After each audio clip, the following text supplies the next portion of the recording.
प्रारब्ध के सभी दर्शकों को मेरा नमस्कार। मेरा नाम है संदीप आर के सिंह और आज का जो मेरा विषय है, ईरान का एक शिप भारत से बहुत दूर इंडियन ओशन में अमेरिका के द्वारा मार गिराया गया। अब लोगों का दुराग्रह यह है कि भारत क्यों नहीं कुछ कर रहा, अमेरिका के आगे बिक गया है, इत्यादि इत्यादि। ये बात राहुल गांधी और जो यूजुअल सस्पेक्ट्स हैं वो ये कह रहे हैं। ईरान का शिप था और वह भारत से 198 नॉटिकल माइल्स की दूरी पर अमेरिका ने उसको मार गिराया। भारत की जो समुद्री सीमा है या किसी भी देश की जो समुद्री सीमा है वह उसके लैंड से 12 नॉटिकल माइल की दूरी पर मानी जाती है कि वहां तक आपकी सीमा है, आपके समुद्र की सीमा है, अंदर कोई नहीं आ सकता, आपका यह अधिकार क्षेत्र है। यह शिप कितनी दूर था, फिर रिपीट करूंगा, 198 198 नॉटिकल माइल। तो आप दूरी का अंदाजा लगा सकते हैं कि कितना ज्यादा था, पहली चीज।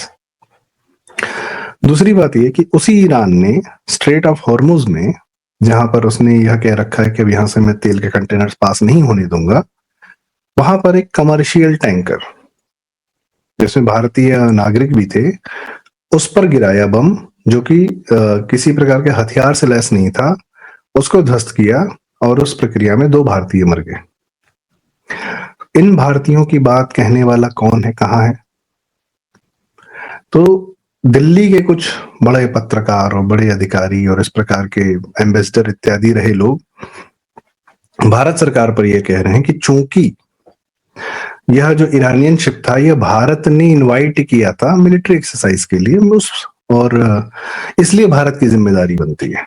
भाई, आपके यहाँ एक इवेंट था, एक मिलिट्री एक्सरसाइज थी, उसमें 18 देशों के 42 शिप्स आए थे और वो अपने जब आपकी मिलिट्री एक्सरसाइज खत्म हो गई उसके बाद सब अपने अपने जहां उनको जाना था वो जा रहे थे।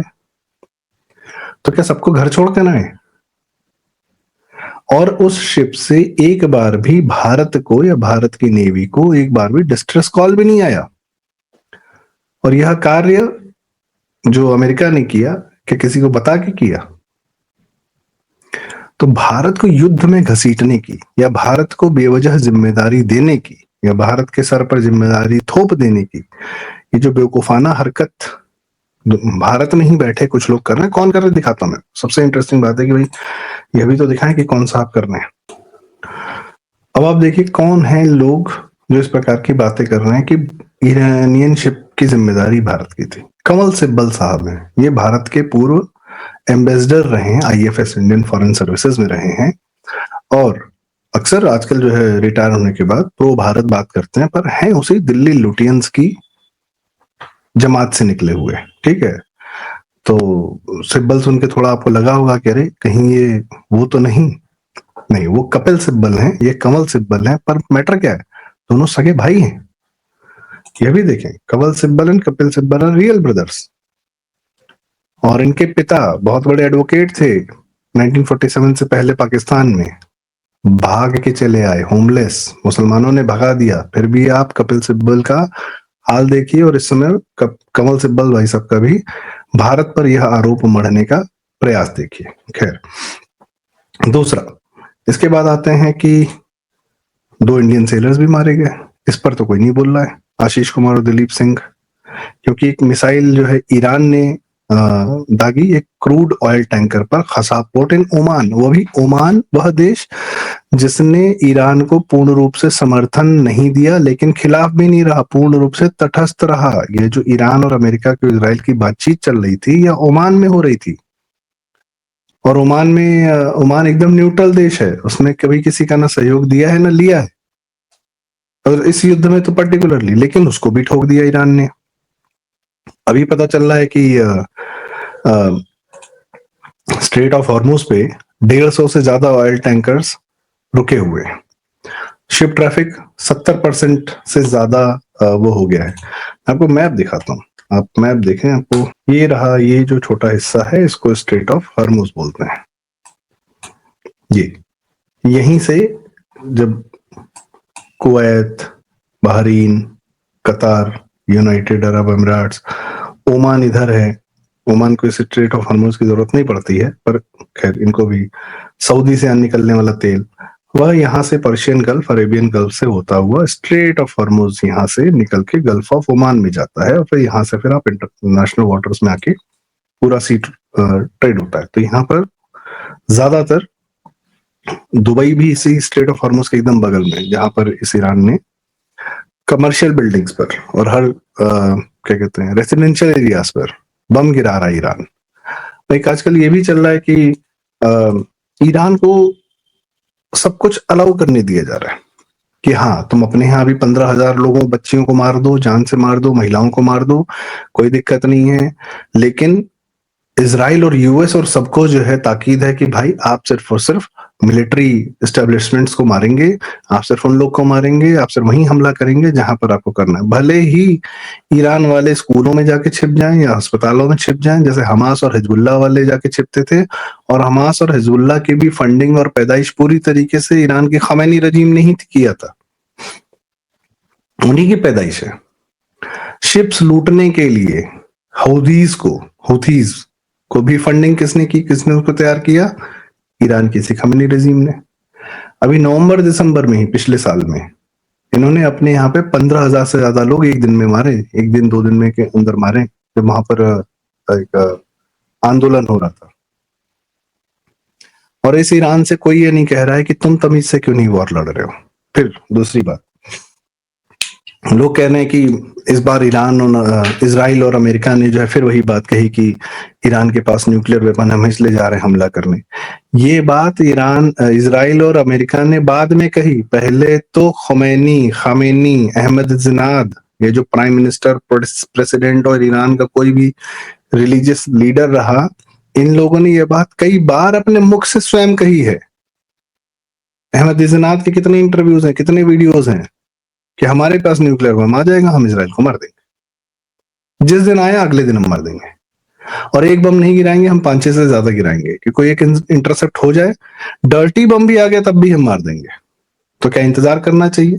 दिल्ली बराबर एक देश को, इजराइल के क्षेत्रफल उतना ही है कि 50 मिसाइल आ जाए, ये थोड़ा बहुत ज्यादा ही बड़ा होगा पर बहुत ज्यादा बड़ा नहीं है, कि न्यूक्लियर लेडेड मिसाइल्स आ जाएं, उस पर गिर जाएं, तो क्या करेगा फिर?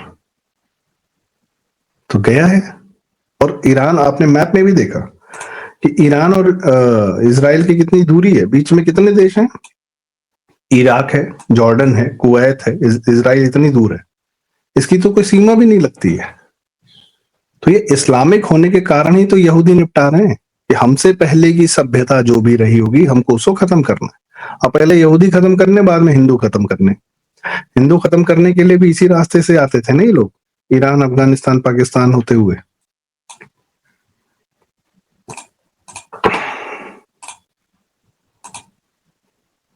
ये देखिए, ईरान से दूरी कितनी है इजराइल की, ये रहा इजराइल।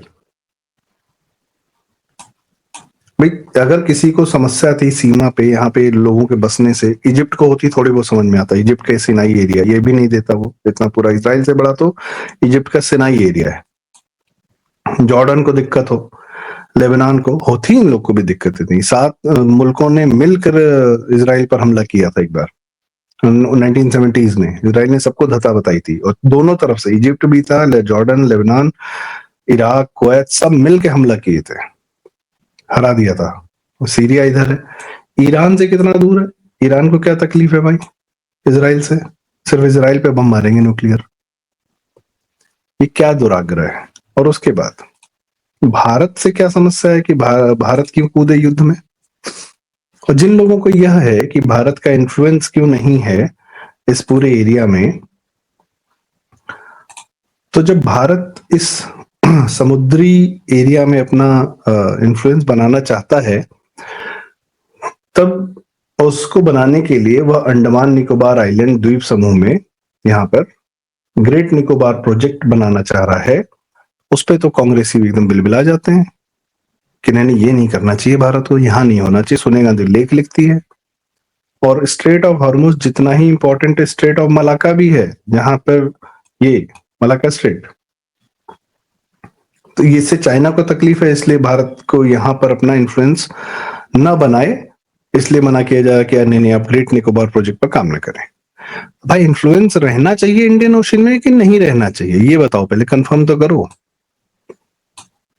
यहाँ पर कहीं पर, इस जगह पर कहीं दूर पर यहाँ पर वो घटना हुई है, भारत से कितनी दूर है, लेकिन भारत अगर अपना इस एरिया में इन्फ्लुएंस बनाने के लिए अपने किसी द्वीप पर, अपने ही द्वीप पर अपने प्रोजेक्ट बना रहा है, नेवल बेस बना रहा है, कुछ भी कर रहा है, कमर्शियल बना रहा है, हब बना रहा है, सिंगापुर जैसी जगह बना रहा है, तो मना किया जा रहा है नहीं नहीं आप मत करिए।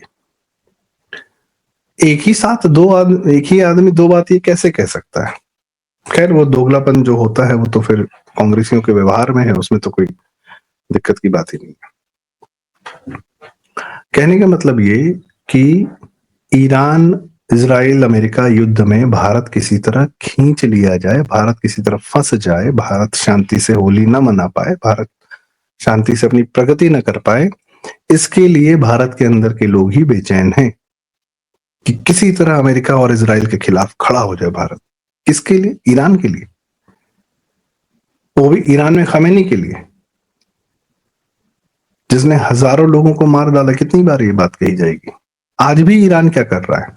जो काम ईरान कर रहा है, यदि यही काम भारत या इजराइल या अमेरिका, अगर भारत का पाकिस्तान का युद्ध हो और भारत लाहौर पे, इस्लामाबाद पे और कराची के शहरों पे, जो वहां पे मिसाइल्स फेंकने लगे जहां पे आम जनता रहती है, तो भारत को तो गैर जिम्मेदार बता दिया जाएगा। भले वहां कितने मिलिटेंट रहते हो, कितने लोग रहते हो, कितने आतंकवादी रहते हो, कौन रहता हो, भले ही वहां रहने वालों की मानसिकता में ये हो कि नहीं हमें भारत को बर्बाद करना है, पर यदि भारत सिविलियन एरियाज पर बम गिराता है तो भारत को कैसा बताया जाएगा दुनिया में? ईरान क्या कर रहा है? हर सिविलियन एरिया पे बम गिरा चुका है। हम डूबेंगे, हम तुमको भी। क्यों? तुम ऐसा क्यों करोगे? तुम क्यों सिविलियन एरियाज पे बम गिरा रहे हो, वहां से लोगों को भागने पे मजबूर कर रहे हो? दुबई जैसे शहर, अबू धाबी जैसे शहर, दोहा जैसे शहर, जो उस एरिया के लोगों को एक नई जिंदगी दे रहे थे, एक नया वे ऑफ लाइफ दे रहे थे, कट्टरपन से हटकर एक नया जीने का तरीका दे रहे थे, लाइफ की तरफ लेकर जा रहे थे, उनको तुम ध्वस्त कर रहे हो। क्यों? क्योंकि तुम खुद जो है 1400 साल पहले जाना चाहते हो और तुम ये नहीं चाहते हो कि कोई और आगे बढ़े। तो इस व्यवहार को लोग कह रहे हैं वाह, ईरान तो लड़ रहा है। क्या लड़ रहा है? अभी कुछ दिन में, अभी शायद आज की न्यूज है, कंफर्म है कि नहीं मुझे पता नहीं, पर ये होगा, होना तय है। ईरान ने ये सिविलियन एरियाज पे हमला ही इसीलिए किया कि लोग युद्ध बंद कर दें। मॉरल प्रेशर डाल रहा है, खुद घटिया व्यवहार करके, बहुत ही गैर जिम्मेदाराना व्यवहार करके मॉरल प्रेशर डाल रहा है कि नहीं बंद हो जाए युद्ध, नहीं तो कुछ दिन में सरेंडर भी करेगा। सरेंडर मतलब हम एक पीस ट्रीटी के लिए राजी हैं, सरेंडर नहीं करेगा, पीस ट्रीटी के लिए राजी हैं। पीस ट्रीटी कौन करेगा, क्यों करेगा? ट्रीटी ऑफ हुदैबिया जो थी, आप गूगल करिएगा, उसमें था कि 1400 साल पहले जब हार निश्चित थी, तब कहा गया कि हम ट्रीटी करते हैं, हम शांति वार्ता करते हैं, शांति संधि स्थापित करते हैं कि ना हम लड़ेंगे ना तुम लड़ोगे। तो सामने वाले ने इनको जिंदा छोड़ दिया, और उसके बाद क्या हुआ कि फिर से ताकत बटोरी गई और फिर सामने वाले को हरा कर उसे जिंदा नहीं छोड़ा गया, उसको संधि का मौका भी नहीं दिया गया, गर्दन काटी गई। और ट्रीटी ऑफ हुदैबिया को ये लोग अपना स्मार्ट मूव मानते हैं कि जब हारने लगो, जब मरने लगो, तब हाथ जोड़ लो, लेट जाओ और फिर जिंदा रह जाओ, उसके बाद बच के आना, तो सामने वाले को मौका मत देना। जो 93,000 सैनिक पाकिस्तानियों ने सरेंडर किए थे बांग्लादेश में, उनकी जीत थी, बिल्कुल थी। आपने क्या किया? आपने सरेंडर करवा दिया। भाई साहब वो जिंदा बच के चले गए, बाद में उन्होंने आपके साथ क्या किया? ना बांग्लादेश आपका रहा, ना पाकिस्तान आपका रहा, ना कश्मीर आपका रहा। ये उन्होंने किया, रीग्रुप करके फिर से आप पे हमला किया। आपने उन्हें जिंदा छोड़ दिया क्योंकि आपने ममता है, मानवता है। क्या अगर बांग्लादेश के उस युद्ध में भारत हारता तो क्या पाकिस्तानी आपके सैनिकों को सरेंडर करने का मौका देते, या आपके जनरल साहब मानिक शाह साहब की गर्दन काट के फुटबॉल खेलते, जो वो करते हैं? तो ये इनके प्रति जरा भी ममता मोह माया मत रखिए। वहां से कोई भी खबर आए ईरान से कि अरे ये मर गए, सिविलियन मर गए, ऐसा कुछ नहीं। ईरान का टूटना तय है, वहां पर एक फंडामेंटलिस्ट जो इस्लामिक रेजिम है उसका ध्वस्त होना तय है। ईरान की जनता उठे, सभ्यतागत जो जनता है, फारसी जनता है, वह उठे, वह अत्याचार खत्म करे, ईरान को स्टेबल करे, भले नाम बदल दे, फारस रख दे वापस से, चलेगा, पर वहां पर इस्लामिक फंडामेंटलिज्म का खत्म होना बहुत आवश्यक है। सऊदी अरब, यूएई, ये सब, ओमान, बहरीन, ये सब इस्लामिक फंडामेंटलिज्म से दूर जा रहे थे। ये लोग पहले इनके पास पैसा था तो इन्होंने वहाबिज्म को भी फंड किया, भारत में भी कट्टरपंथ को फैलाया, पर आज ये बंद कर रहे हैं। इससे ही यहाँ भारत के मुसलमानों को बड़ी तकलीफ है कि अरे वहां से फ्री पैसा नहीं आता। फंड करते थे वो, तो तब तक मजा आ रहा था जब तक वहां से फ्री पैसा आ रहा था, अब नहीं आता है। यहाँ पे भारत में फंडामेंटलिज्म या रेडिकलाइजेशन को बढ़ाने के लिए या मस्जिदें बनवाने के लिए आ रहा होगा, किसी और सोर्सेस से आ रहा होगा, नौकरी करने वाले अपने पैसे से भेज रहे, कुछ भी कर रहे होंगे, पर मुख्य रूप से यह बेसिक फंडिंग काफी हद तक कम हुई है। तो अब ईरान में नया बाप नजर आ गया इनको, इस्लामिक फंडामेंटलिज्म के लिए वहां से पैसे आ रहे हैं, वहां लोगों को ट्रेन करने के लिए भारतीय स्टूडेंट वहां जो फंसे हुए हैं वो क्या है? स्टूडेंट के अलावा तो सब होंगे वो, और यहाँ के क्या करेंगे? भारत के प्रति कोई मोह ममता है? लखनऊ में, भोपाल में, कश्मीर में जो प्रदर्शन हो रहा है, चाहे अब्बू चले गए, ये प्रदर्शन भारत के लिए, भारत के पक्ष में तो हो नहीं रहा है, ये तो भारत विरोध में हो रहा है कि मोदी नेतन्याहू से मिलकर बच्चों के वीडियो चल रहे हैं, मोदी को गोली मार दूंगा, नेतन्याहू को गोली मार दूंगा, छोटे छोटे बच्चे भारत के। हिंदू मरे तो कोई तकलीफ नहीं है, बांग्लादेश में हिंदू मर गया बगल में, और वैसे इनको ईरानियन से भी समस्या, मतलब कोई मतलब तकलीफ नहीं है। इनका पूरा जो व्यवहार रहता है कि कोई दूर में फिलिस्तीन में और ईरान में प्रताड़ित है, हम उसके साथ हैं। करना क्या है उसके लिए? कुछ नहीं। यहाँ जो बगल में, तुम्हारे बगल में दुखी है, पीड़ित है, उसके लिए क्या करना है? कुछ नहीं करना है। बगल में हिंदू रहता है आराम से, चैन से, जो तुमको परेशान नहीं करता, तो उसका जीवन नरक बना के बैठा हुआ है, और दूर में उससे हमें अभी भेज दें उठा के वहां पे, तो कहोगे हमको ला क्यों नहीं रहे हो? तो ये खाली दोगला व्यवहार है और कुछ नहीं है। जहां पे गिरने लगते हैं, दिक्कत होने लगती है, समस्या में आ जाते हैं, सरेंडर करना होता है, वहां पे तुरंत तत्काल लेट के सरेंडर। ईरान भी यही करेगा, कोई बहुत लंबा युद्ध नहीं चलेगा, करेगा वो। ईरान के जो कमांडर वमांडर हैं वो सब करेंगे कि अपनी जान बचाने के लिए किसी दिन जाके लेट जाएंगे, कहेंगे हाँ हम, और जब हथियार खत्म होने लगेंगे तब वो ये काम करेंगे। तब तक वहां पे जितने लोग हैं, जितने नॉर्मल लोग हैं, सिविलियंस हैं, जो भी हैं, उन सबको मारने का, तोड़ने का पूरा प्रयास करेंगे, उन देशों की अर्थव्यवस्था को तोड़ने का पूरा प्रयास करेंगे जो देश इस्लामिक फंडामेंटल से हटके आगे बढ़ रहे हैं। ये इजराइल, ईरान, यूएस, ये देशों का लड़ाई है ही नहीं, ये पैरासाइट्स और प्रोडक्टिव लोगों की लड़ाई है कि जो प्रोडक्टिव हैं, जो आगे बढ़ रहे हैं, दुनिया को बेहतर बनाने का काम कर रहे हैं। इजराइल के बनाए हुए डीसैलिनेशन प्लांट्स, इजराइल की बनाई हुई डीसैलिनेशन टेक्नोलॉजी, जिसके प्लांट्स से पूरे रेगिस्तान को पानी मिल रहा है, कि समुद्र के पानी को पीने का पानी बनाया जा रहा है, उन डीसैलिनेशन प्लांट्स को ध्वस्त कर रहा है ईरान, उनको निशाना बना रहा है सऊदी अरब में और दुबई में और बाकी सब जगह पर। खुद तो पानी पे कोई काम नहीं किया, क्यों? क्योंकि नेचुरली पानी मिल रहा है उनको, लेकिन कोई पानी के लिए प्रयास कर रहा हो, काम कर रहा हो, तो उस पर बम मारना है, उसमें मिसाइल मारनी है। इजराइल ने पानी पर कितना काम किया उससे कोई मतलब नहीं उनको, इजराइल पर बम फोड़ेंगे हम, क्यों? क्योंकि यहूदी हैं। तो ये तो सभ्यता की लड़ाई है, असभ्य लोगों की सभ्य लोगों से लड़ाई है। ज्यूज हैं इजराइल में, चैन से, शांति से हैं, सभ्यता से रह रहे हैं, अपनी सभ्यता का वाहन कर रहे हैं, उनसे या इन असभ्य लोगों की, बर्बर लोगों की लड़ाई है, पैरासाइट्स की, प्रोडक्टिव लोगों से लड़ाई है, ये लड़ाई है। और ये पैरासाइट्स के जैसे हथियार खत्म होने लगेंगे, ये फिर सरेंडर कर देंगे, फिर अपना रीग्रुप करने लगेंगे, फिर कहेंगे कि हम किसी तरीके से, फिर ये छापामार युद्ध करेंगे, फिर ये गुरिल्ला युद्ध करेंगे, कहते हमारी जिम्मेदारी तो नहीं थी। अरे खुद भी चैन से जियो, अपने देश के लोगों को चैन से जीने दो, इतनी अच्छी सभ्यता, फारसी सभ्यता के वाहक हैं ये लोग। नहीं, सबको एक ही मोड में काला टेंट पहना देना, जाली टोपी पहन के उसका दिमाग बंद कर देना, यही हो रहा है, और क्या होता है। और इनका समर्थन करने के लिए हमारे यहाँ के बुद्धिजीवी और कांग्रेसी और हमारे यहाँ के मुस्लिम वोट बैंक समर्थित नेता तैयार हो जाते हैं।